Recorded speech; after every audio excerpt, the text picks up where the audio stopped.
Book Palmer Parker has written called Hidden Wholeness, The Journey Toward Undivided Life, welcoming the soul and weaving community into the wounded heart. So it's a reminder that we all arrive in this world in perfection, and then the division happens, and somehow or other we forget our soul's essence, because the soul's a little shy and it needs to be coaxed out. Parker talks about a Mobius strip, and it works this way. This outside is the way we engage the world in our colorful way. And the inside of it is the truth of who we are, our soul's peace and our soul's quiet. And his idea is that the Mobius strip engages the world in this way, so that we are engaging both the outside of us and the inside of us in a whole and continuous, infinite way, that we're not just engaging from the outside in our mask of truth, but we also are allowing our soul to speak and to be outwardly available. I don't know how many of you remember Sarah Van Breathwitz. Is that how you say her name? I'm not going to say it. I'm going to look. Yeah, Sarah Van Breathnick, her morning papers. And the idea of the morning papers is to write and write and write without thought, and at some place, at some point, the soul shows up. The truth of what is the soul of us. And that's how we live our lives in many ways. My talk today is about the power of metaphor. And the metaphor is an opportunity for the soul to show up, a way for us to get information and a clue about our soul. So when we do morning papers and we write and rewrite and rewrite, when we go back over, there will be places that we say to ourselves, I wonder where that came from. It's like a surprise. I didn't know I was thinking that. I didn't know I was feeling that. And that's the way the shy soul sort of wiggles its way into our conscious awareness. And a metaphor or a simile or a story are opportunities for us to allow the soul to slip in sideways and speak to us and tell us our truth. Because, as I said, it's very shy. It's like walking in the forest, looking for wildlife. Say I'm going to look for a deer. If I crash into the forest looking for a deer, it is not going to be showing itself to me. If, however, I go into the forest and I sit gently and quietly by a tree and I wait, the deer is going to show up. Just like my soul will show up when I'm sitting in quiet and sitting in silence. It's shy. It wants to communicate with us, but we have denied it so long. We've criticized it and judged it and said, no, that's not the truth of who I am. And those people that we have encountered in our lives, when we try to show our soul as small little ones, they say, no, that's not the truth of who you are. I have a clear recollection of, speaking of my mother, of, I was about 6 maybe, and there was homeless person. And my mother said aloud, "Oh, but the grace of God go I." And I was very clear at 6 years old that that homeless person and I were one and the same. And I tried to explain that to her, and that didn't work too well. She said, "Oh, no, you're a unique person. That's not who you are. That's not you. You're different than that."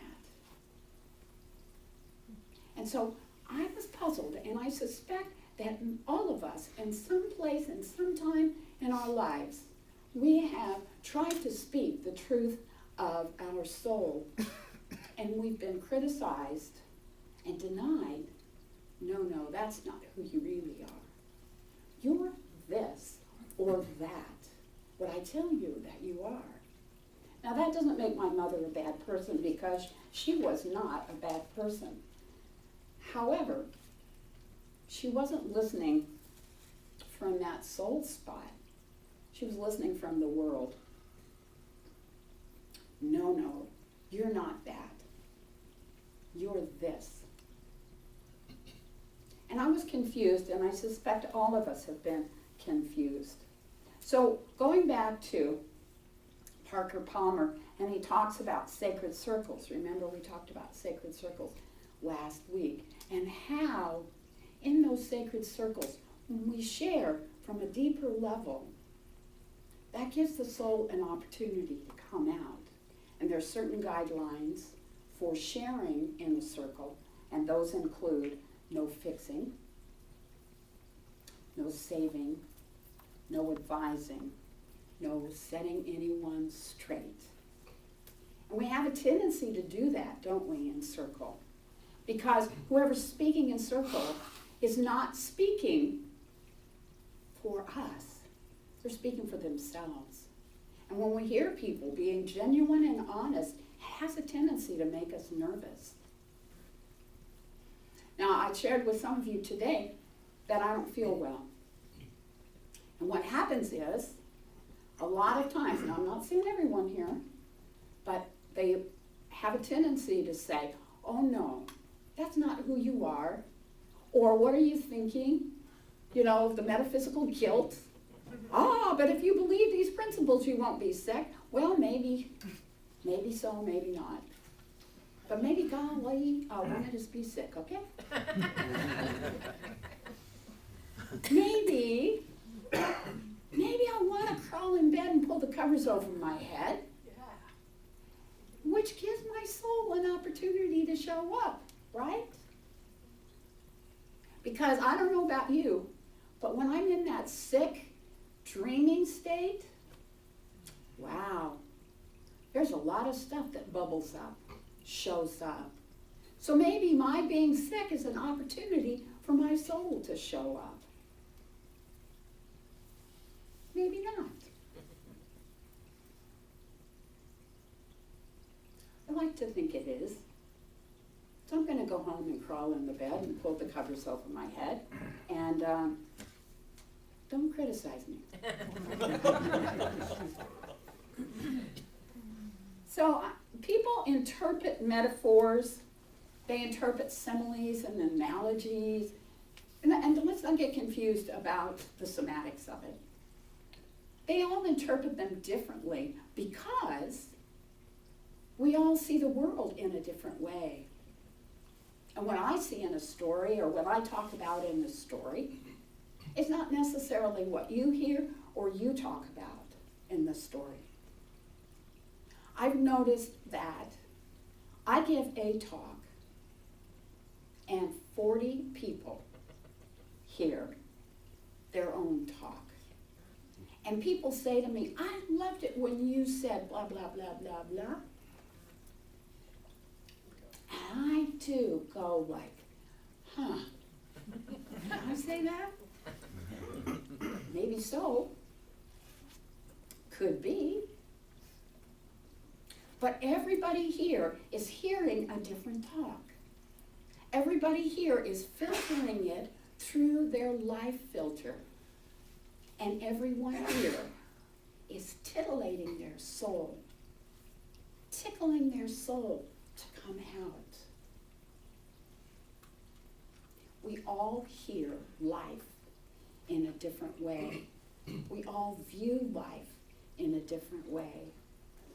We all live our lives differently through our own filter, through our own values, through our own thoughts and ideas. And the soul shows up for each one of us in a different way.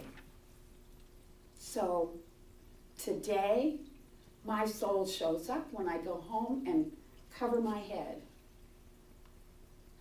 Perhaps your soul will show up when you go to lunch with a friend or when you celebrate your anniversary. Congratulations, by the way. How nice. And each one of you have seen that marriage in a different light, yes? Yeah. We all live our personal lives. We live and we view life in our own personal way. And for you to judge me and me to judge you, that just doesn't work. Someone here said we can look with softer eyes. And that's the truth. When we hear someone's story, we can either judge it or criticize it, or we can just acknowledge, that's how it is for you. And when we come together in circle, then we can take a look at how different we all are, how amazingly different we all are. I just have been watching and wow, this series actually called Long Way Round. Aaron hooked us up with that on Netflix. I suggest that each one of you have a look at it. Long Way Round is a story about two friends who motorcycle down through London, Mongolia, and through Russia. But what is so fascinating about the whole thing is, no matter where they are, how primitive it all is, there's just this soul connection with people. Because as different as we are is the same as we are. I was enchanted with the whole travel through Mongolia because the people there live in these round houses, and they have features that look like Navajo Native Americans. You go up through Alaska, the same is true. These people have the same features. They live in round houses. Down through New Mexico and Arizona, the people who look like Mongolians live in these round houses. So they are connected in ways that we can never understand. When apparently the Bering Strait was the Bering Strait, people migrated from Mongolia up through Alaska down into New Mexico and Arizona. And they carried their features and they carried their lifestyles. As different as they are from each other, as separated as they are from each other in the world, is how as common they are from each other. And that's true with all of us, no matter who we are or where we come from. Yes, our lifestyles are different, but we still have those powerful human bonds that can't separate us, the soul ties that can't separate us. I can be as close as a soulmate with someone from around across the world as I am to my next door neighbor, whom I don't know well. We are all so similar and we are all so different. And our souls are speaking a language that only I can understand my soul language, only you can understand your soul language. But when we come together, When we come together in that heart open space, we can hear each other in a very powerful way. If we look without criticism, if we look without judgment, if we allow ourselves to say, how are we similar, rather than looking at how we are different. And that's the powerful language of the soul. How are we similar? How are we alike?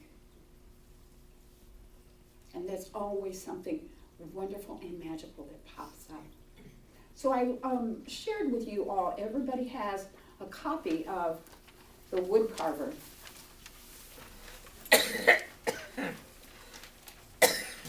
So this is what I propose, is that we read this. I'm going to read it aloud. Then we're going to have our song. And during our conversation, how about if we talk about the wood carver in a way that touches each one of us, that we find points of interest in each one of us, for each one of us. That be okay? We'll come together in a sacred circle around the wood carver. Okay, so here we go. King, the master carver, made a bell stand. Made a bell stand of precious wood. When it was finished, all who saw it were astonished. They said, it must be the work of spirits. The Prince of Luz said to the master carver, what is your secret? King replied, I am only a workman. I have no secret. There's only this. When I began to think about the work you commanded, I guarded my spirit, did not expend it on trifles that were not to the point. I fasted in order to set my heart at rest. After 3 days fasting, I had forgotten gain and success. After 5 days, I had forgotten praise or criticism. After 7 days, I had forgotten my body with all of its limbs. By this time, all thought of your highness and of the court had faded away. All that might distract me from the work had vanished. I was collected in the single thought of the bell stand. Then I went to the forest to see the trees in their own natural state. When the right tree appeared before my eyes, the bell stand also appeared in it, clearly beyond doubt. All I had to do was put forth my hand and begin. If I had not met this particular tree, there would have been no bell stand at all. What happened? My own collected thought encountered the hidden potential in the wood. From this live encounter came the work which you ascribe to the spirits. And that's from Thomas Merton's translation of The Way of Cheng Tu. So that's what I'd like for you to sit with. We'll sing our song, and then we'll come together and we'll talk about what it is that this work spoke to you, what the wood carver had in common with you. So, shall we sing? Okay. And if you want to get up and stretch and, you know, take this the whatever any stretch it is. It was finished. All who saw it were astonished. They said it must have been the work of spirits. And the Prince of Luz said to the master carver, what is your secret? So what does that say to you? How do you interpret that? Judy? It's hard for me to express this verbally without sounding like I'm pounding my own drum. Okay, Dokie. Pound your own drum. I am a creative person. Yes, you are. I dabble in this, that, and the other thing. Uh-huh. And like, you know, I hear of people looking at a blank canvas, an artist, or an author sitting at the typewriter on a blank page and nothing comes. Mhm. I find that there are times when I am compelled to do something creative. Yeah. And when I do, it really is something nice. Mhm. When oh geez, I'm gonna do this, and I force it, Yep. there's no pleasure or joy in it for me, Mhm. and the results are so-so. Yeah. So that's how I experience what I call the creative spirit coming through. It is like that. You know, I can't resist it. I have to do it. Right. Thank you, Judy. Does anybody else have that experience? See? I had that experience yesterday. Did you? I like to sleep in the morning now that I'm retired. And yesterday I was compelled to get out of bed, I think about 5:45, and start writing.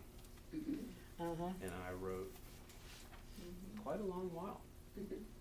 And that's first time in a long time I've had that experience. I'll have to go back and see if I enjoy what I wrote, because it'll be interesting to see. Ah. But it was the experience that she described. Mhm. So, Just feeling compelled to do something. yeah. Kathy, did you have Well, your hand up?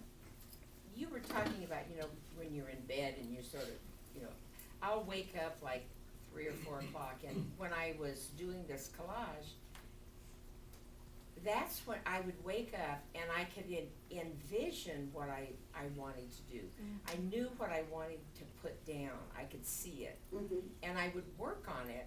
And so I'd say to Jim, I stayed awake from 3 to 5. Well, I'm so sorry. I said, oh no, I had fun. I was working. I was still in bed, but I was working. Yes. So that, you can work while you're still. Right. And I remember Dr. Dyer saying, if you wake up at 4 o'clock, stay up, because that is one of the most creative parts of the day, is when, you're waking from sleep and that soul is just right there. Yes. Good. Anybody else? I see, in my take on it is that he spent his time getting rid of the distractions, getting rid of the worldly, so that everything is from spirit. There's nothing that we see or hear or see or anything that's not of spirit. So he just got rid of the trifles that were not to the point. The point is, I'm making something. It doesn't. So, and I don't know if anybody reads Wallace Waddles, but something I see in it, he does it in a great way. No matter how big or small the task is, he's doing it to the best of his ability. Waddles. Well, Waddles says you should do great things in a great way, and start by doing small things in a great way. Thanks. Somebody else? Terry? I noticed that the premise was that there was a secret, which means information that's restricted or held scarce. And so I just kind of noticed that in terms of people are sometimes just not communicating about how they make things, and a lot of people think it's secret, or it's particularly hard, or that there's some knowledge that's restricted about it. That's what I noticed. Well, I also saw the same thing in that statement, the secret. I interpret it as that King is doing something that other people can't do, and that's not the way it is. It's really not a secret. It's right there, but because it seems so unlike what everybody else is doing, well, there must be more to it. And even in my own life, I've experienced that when I've undertaken a new endeavor or a new job or something like that, and I start to get it, and I start to maybe do well or do better or excel. I've heard that a lot, and unfortunately for me, that's been more of an irritant because I've actually been insulted by that. And like, there's no secret, and people will look at you like you're lying. Well, come on, the 4 people before you didn't do it like that. I don't know the 4 people before me. What I'm telling you is how I do it. It's not a secret. I can write it down for you. I can show you. I can draw you a picture. You know, it's not a secret. And so that, I think that statement or question is very common. Doesn't matter, you know, what era. Somebody excels at something, well, there must be a secret. Right. Okay. Yes, I'm reminded of the 2 stonemasons, and one who belligerently went to work every day, could hardly wait for the day to be finished. The other stonemason was also working on the same project. And when you talked to him, he said that he was building this fantastic cathedral. He Right. got into the outcome of it, and so many times, if someone can be inspired by what they're doing, and it's different for every person, maybe Right. that other stonemason, if they were out writing, that would have been their thing. So it's very, very important to find that piece that really does inspire you. Yeah. And the wood carver, if he wasn't inspired and looking for that, then the outcome wouldn't have been as great either. Right. Thank you. Okay, one more. I would also say that that tree that he encountered, he saw the potential in that tree after he had prepared himself. You know, he went through the preparation, the fasting, and the distractions were removed, and when he saw the tree, he was focused and he could see the outcome. That's good. Thanks. Anything else? Okay. I just wanna ask a question about fasting. I mean, cause it seems to me if I was fasting, I'd be so distracted by being hungry. So why is it something people do all the time for some higher connection? You know, I don't know. I've never fasted myself. But I think that what happens is that the hunger response gets shut down and shut off. And so you're no longer distracted by the call for food, and you become much more central. We're gonna get an answer from Just my own interpretation. I don't think it's fasting solely of nourishment. I think it's fasting of everything. You put yourself in a place where there are no distractions, and that was mentioned earlier. And in that sense, it may be food, it may be television, it may be outside, a distraction may be people. So I saw fasting as a little bit more than only the food piece. And there may be an element where you still need a nourishment, but instead of, I'm gonna do this, I'm only doing this because I need it. The water, the bread, that's it. So that even is a form of fasting. And then everything else just kind of falls away. And I love the wording because I could see it just kind of falling away. So again, that's just my interpretation. Yes, ma'am.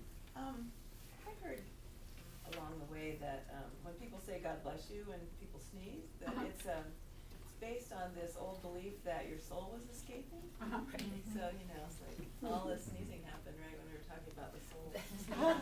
That's right. So God bless you. That is what happened. Okay, well, let's have a little prayer. Everybody gather up their soul from wherever they feel like. Achoo. Come on back to you. So I would invite the practitioners to stand and join with me as we hold the consciousness for this community. I want to remind you of 2 things, that there is the prayer box that's over here. If you are challenged with something that you need some spiritual support with, just be sure to fill out a prayer request. The second thing that I want you to know is that ethically, this is important for you to hear, ethically, a practitioner is not, I'm using this word allowed, should not ask you how you're doing, that they will not come back to you and say to you, oh, how did that work out for you? Or were your prayers answered? So that is an ethical issue for practitioners. And the reason for that is there's an assumption that once they say their prayer, it's a done deal. So they're not going to question their abilities, and they're not going to question you. You're perfectly free, and I would encourage you to let them know that whatever they have prayed for on your behalf, what the demonstration was, because there's always a demonstration, but they're not going to ask you. So I think it's important for us all to understand that. So join with me.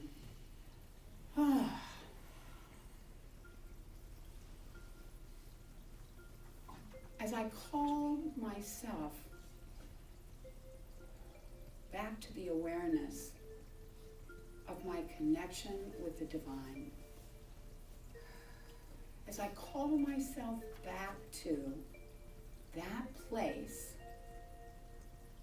within me that I am connected with all that is,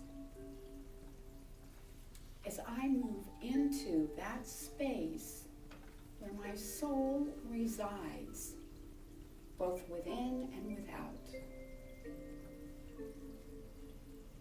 as I call myself into the awareness that I am a divine being, my physical body, my emotional body, my spiritual body are all one and the same. I am multifaceted expressions of the Divine One.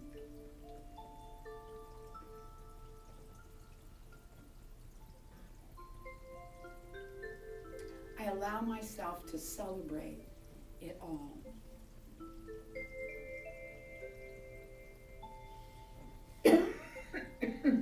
Even my cough, even that which I describe as being unwell, it's all part of the whole.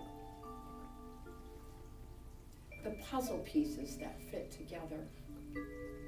And I celebrate the good that comes from it all.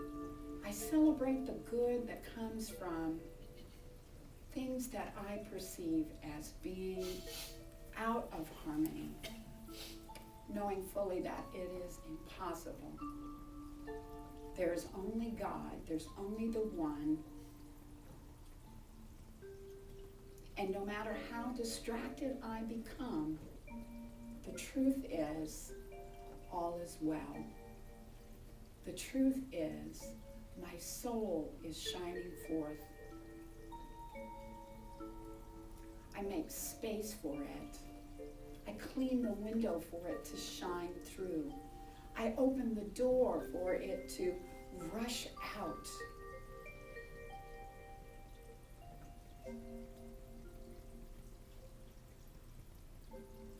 And with great excitement, great anticipation, great joy,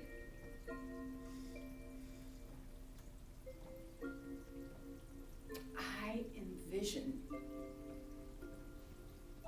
I wait on, I anticipate the shining forth of the soul. It cannot be otherwise. I acknowledge the benefit that comes from all aspects, all circumstances and situations in my life, because they all are showing up on my behalf for the greater good.